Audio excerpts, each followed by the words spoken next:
బామ్మగారు మీరేం ఫీల్ అవ్వడం లేదు కదా? పాపం తాతగారైతే చాలా ఫీల్ అవుతున్నారు కదా తాతగారు? అవును, చాలా ఫీల్ అయ్యాను. నీ గురించి చాలా చాలా ఫీల్ అవుతున్నాను. నీ గొప్పతనాలు, దాచిన అన్ని గుణాలు తెలుసుకుందాం అనుకున్నాను. ఎక్కడా ఇలా చేసావు? పేపర్లిపోతే ఏంటి తాతగారు? స్వయంగా నా నోటితో నేనే చెప్తాను కదా. ఇన్ని నాటకాలు ఎందుకు తాతగారు? ఓహో, నువ్వే చెప్తావు. ఇది మరీ బేసిక్గా ఉంది. త్వరగా చెప్పేసాయి. మరి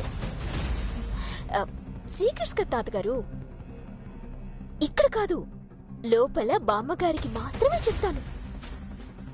సీక్రెట్స్ కదా, అందులో చాలా విషయాలు దాగుంటాయి. మరి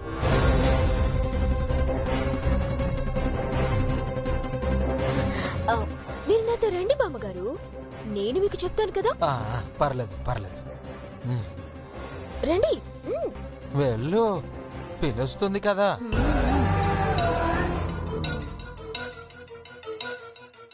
రండి.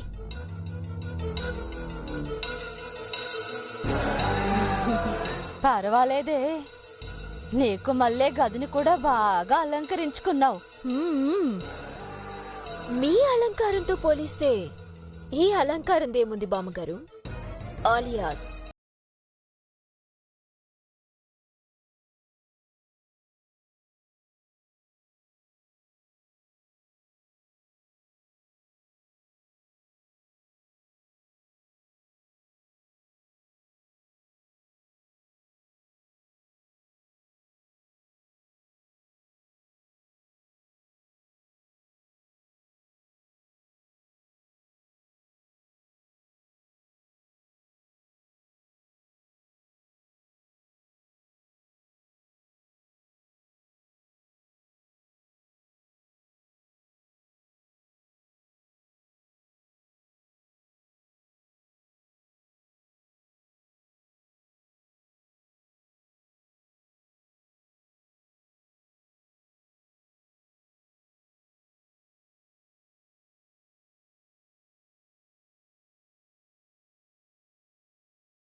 చేస్తే చివరికి 10 మందితో చీ కొట్టించుకోవాల్సింది నువ్వే.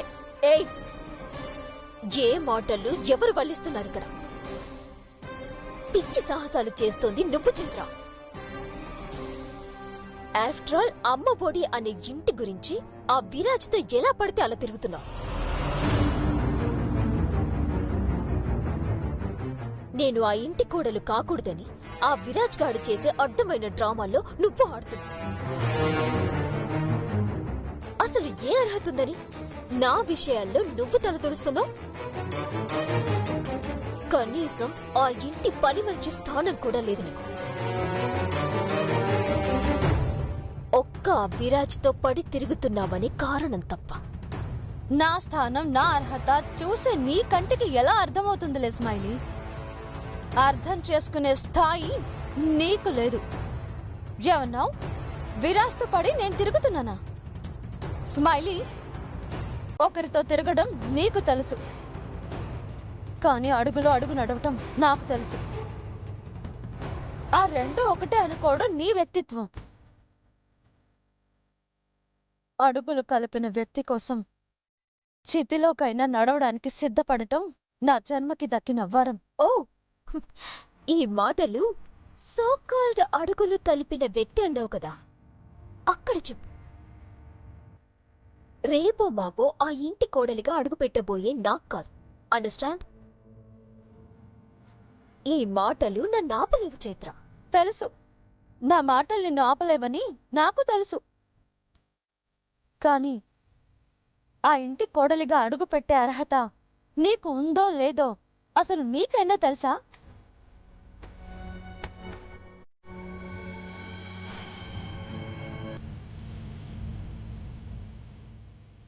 ఒక్కసారి నీ మనస్సాక్షిని అడుగు స్మైలీ, చెబుతుంది.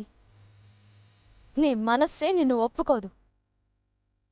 నీ మనసే నిన్ను ఒప్పుకోనప్పుడు నీ అడుగు పడడానికి ఆ ఇంటి గడప ఎలా ఒప్పుకుంటుంది? నీ ఆలోచనలోంచి నువ్వే తప్పుకో స్మైలీ. కనీసం ఆడదానివి అన్న విలువైన నీకు మిగులుతుంది.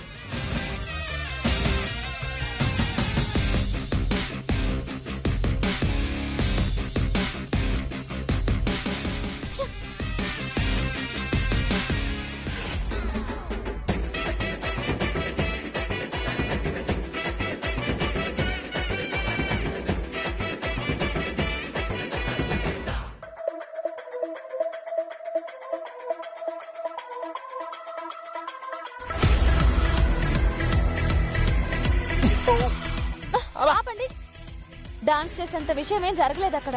పద పద. నువ్వేమో డాన్స్ చేయవు, చేసే వాళ్ళని కూడా ఎందుకు అరే వద్దంటున్నావు? నువ్వు పద అంటే పద. తర్వాత వస్తాను. తాతగారు,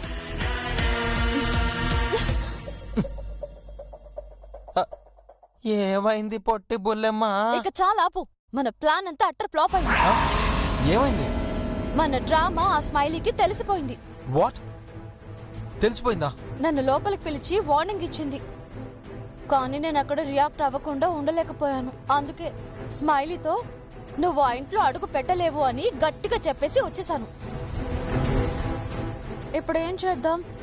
అంతా అయిపోయింది కదా, వేషాలు తీసేసి వెళ్ళిపోదాం పద.